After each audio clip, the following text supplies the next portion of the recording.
حضرت حلیمہ سعدیہ فرماتی ہیں کہ حضور علیہ السلام جب بنو سعد میں تشریف لائے نا تو پھر بنو سعد میں ایک دھوم مچی ہوئی تھی حضور کی کہ مکہ معظمہ سے حلیمہ سعدیہ جو بچہ لے کے آئی ہیں وہ بچہ 14ویں کے چاند سے زیادہ حسین ہے.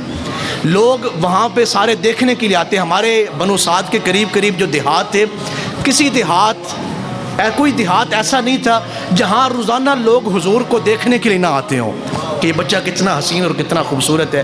فرمایا وہ عورتیں جو حضور کو چھوڑ کے آئی تھیں, جنہوں نے حضور کو لیا نہیں تھا, تو بنو سعد میں پھر کوئی ایسی عورت نہیں تھی یا کوئی ایسی خاتون نہیں تھی جو دل میں یہ خواہش نہ رکھتی ہو کہ کاش کتنا اچھا ہوتا اگر اس بچے کی خدمت کا شرف ہمیں حاصل ہوتا.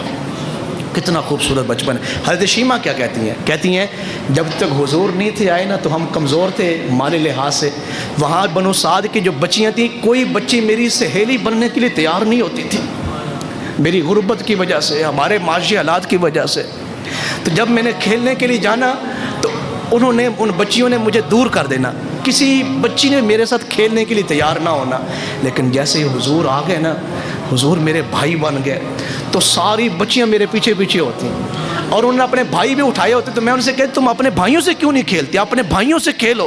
تو وہ کہتی ہیں یہ بھائی تو ایک بہانہ ہے, ہم تو اصل میں تیرے بھائی کو دیکھنے کے لیے آتی ہیں, تیرے بھائی سے کھیلنے کے لیے آتی ہیں. مکھ چند بدر شاشانی ہے, متھے چمک دی لاٹ نورانی ہے, کالی زلفت اکھ مستانی ہے, مخمور اکھی ہن مد بھریاں, دو ابرو کوس مثال دے سن, جتھی نوکے میں یاد تیر چھٹن, لباں سرخ آنکھاں کے لالے یمن, چٹے دند موتی دیاں ہن لڑیاں.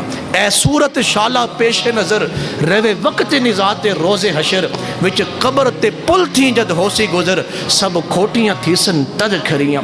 اس صورت نو میں جان آکھاں کہ جانے جہان آکھاں, سچی آکھاں تے رب دی میں شان آکھاں, جس شان تو شانہ سب بنیاں. سبحان اللہ ما احسن کا ما اجمل کا ما اکمل کا, کتھے مہر علی کتھے تیری ثنا, گستاخ اکھیاں کتھے جا لڑیاں. حضرت حلیمہ سعدیہ فرماتی ہیں چونکہ میرا ایک اور بیٹا بھی تھا عبداللہ, وہ بھی شیر خوار تھا, تو حضرت شیمہ چلی جاتی بکریاں چرانے کے لیے. تو بعض دفعہ مجھے گھر کے کام کاج کرنے پڑتے اور حضور علیہ السلام کو چھوڑ کے مجھے اپنے بیٹے کا بھی خیال کرنا پڑتا.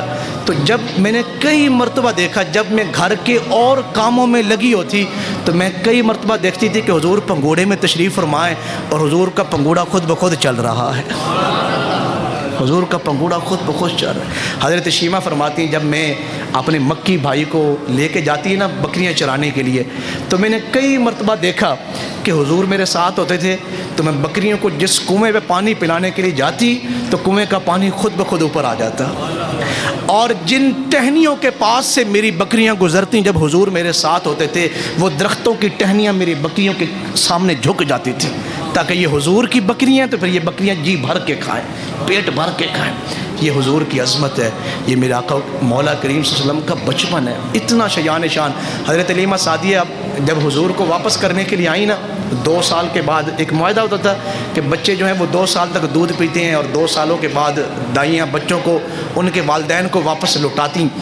تو حضرت حلیمہ سعدیہ کہتی ہیں جب وہ دن قریب آ رہے تھے نا تو مجھے ایسے لگ رہا تھا کہ اے حلیمہ شاید دوبارہ تیرے پہلے والے حالات لوٹ آ گئے, ایسے تو پہلے تھی نہ کہیں تو پھر ویسی نہ ہو جائے, وہ غربت اور وہ معاشی کمزوریاں پھر نہ آ جائیں, اس لیے کہ یہ جو ساری برکتیں تھیں یہ تو بچے کی وجہ سے تھی.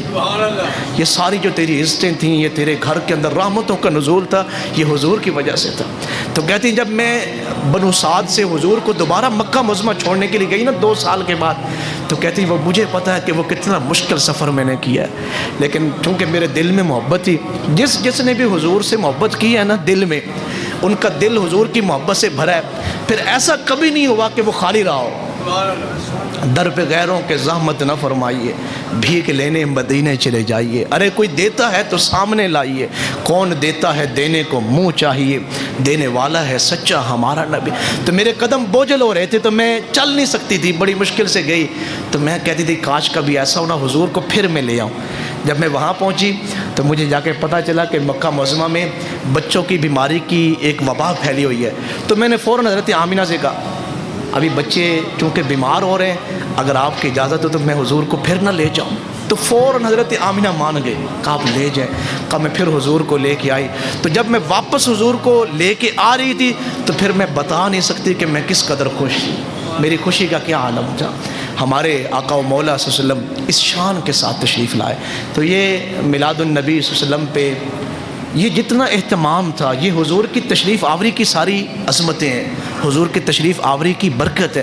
اللہ کی قسم ہے، وہ لوگ، میں مسجد میں بیٹھا ہوں، وہ لوگ گمراہ ہیں اور وہ لوگ ہدایت سے دور ہیں جو یہ کہہ رہے ہیں کہ حضور کی تشریف آوری پہ خوشی نہ منائیں۔ آپ مجھے بتائیں دنیا کی کون سی ایسی چیز تھی جس کو حضور کے آنے کی خوشی نہیں تھی؟ جہاں جہاں سے حضور گزرے، حضرت شیمہ خود فرماتی ہیں جب حضور ہمارے ساتھ جاتے تھے نا بکریاں چرانے کے لیے، جہاں جہاں سے حضور قدم لگاتے جاتے پیچھے سے اللہ سبزے کو اگاتا جاتا اور ہماری بکریاں کھاتی جاتی۔ یہ حضور کی عظمت تھی، یہ حضور کا مقام تھا، یہ حضور کی شان تھی۔